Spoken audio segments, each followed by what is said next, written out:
বেলা এখন ১২টা মতো বাজে। সোনার স্নান তো কমপ্লিট। আর এদিকে একজনের কাণ্ড দেখো, সোফা থেকে কভারগুলো টেনে এনে ওর ওপরেই বসে এখন নাচানাচি করছে। আর আজকে সোনার জন্য এই যে মাগুর মাছ দিয়ে বানিয়েছি সিদ্ধ ঝোল।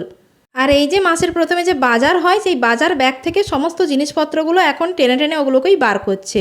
তো বিকেলে ঘুম থেকে উঠে রেডি হয়ে আমি আর সোনা মিলে চলে এসেছিলাম মার্কেটে সোনার জন্য একটা জুতো নেব বলে। তো ওটা নিয়ে এখন চলে এসেছিলাম বাড়ি। আর নতুন জুতো পেয়ে সোনার যে কী আনন্দ, ওটা পরেই নাচানাচি করছে। আর বাবা ওদিকে বসে বসে ওর কাণ্ড কারখানা দেখছিল। তারপর সন্ধ্যের দিকে সবাই মিলে রেডি হয়ে চলে এসেছি বাবার দোকানে, কারণ সবাই মিলে যাব পুজো দেখতে।